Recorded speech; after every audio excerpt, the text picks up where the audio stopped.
দেখুন গুরুজি, আমি চিরকাল আমার কর্তব্য পালন করে গেছি, আর আমার যেটা ঠিক মনে হয়েছে আমি সেটাই করেছি। আর আমার মনে হয় আপনাকে বাড়ি পৌঁছে দেওয়া আমার কর্তব্যের মধ্যে পড়ে। তাই আমি বলছি, প্লিজ চলুন গুরুজি। যদি বিপদ হয় তাহলে তো সেটা থেকে আপনিও বাঁচবেন না। রোশনাই, তোমার সঙ্গে এই নিয়ে কথা বলে কোনো লাভ নেই, তুমি কিছুই বুঝবে না। আর আমি বাঁচি কি মরি তাতে তোমার কি এসে যায়? তোমার তো কিছু এসে যাবে না, তুমি তো নিজেই বললে। আসুন গুরুজি।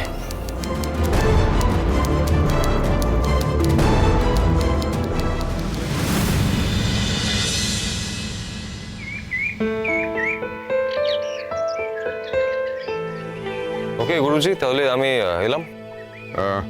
একবার ভেতরে আসবে না?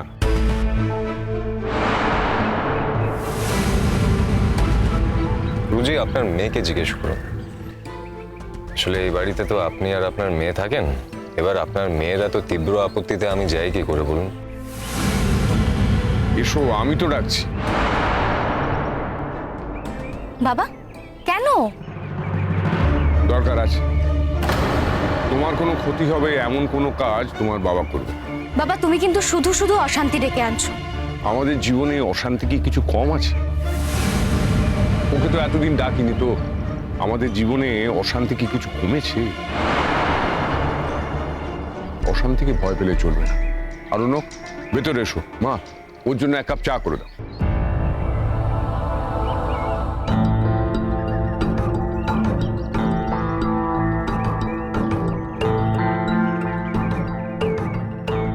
ওর ব্যবহারে কিছু মনে করো না বাবা।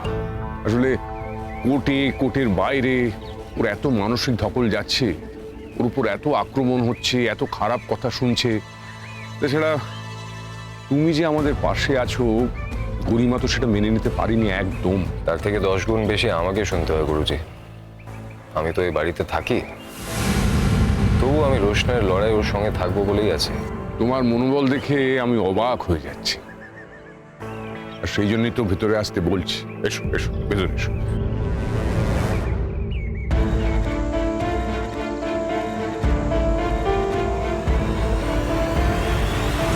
এসো এসো এসো, বসো। তোমার সঙ্গে আমার খুব একটা জরুরি কথা আছে। হ্যাঁ বলুন, আপনি ভরসা করে বলতে পারেন। ভরসা করি বলেই তো তোমায় ডেকেছি। দেখো, আমার মেয়ের জীবনটা ছারখার হয়ে গেছে।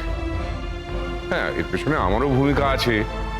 ছোটবেলায় ওর বাবাকে পায়নি, ওর মা মানে ওর পালিতা মা সুদর্শনা অনেক কষ্ট করে ওকে মানুষ করেছে, কিন্তু সমাজের অপমানে তাকেও চলে যেতে হয়েছে। তারপর ও যখন একা ছিল, যখন ওর পাশে কেউ ছিল না, তখন তুমি ছিলে। তুমি তো জানো যে ওর জীবনটা কত জটিল। তাই আমি কতদিন আছি আমি জানি না, ওর হাতটা কিন্তু তুমি ছেড়ো না। বাবা, রোশনাই সোম থেকে রবি প্রতিদিন রাত 10টায় স্টার জলসায় ও জিও হটস্টারে।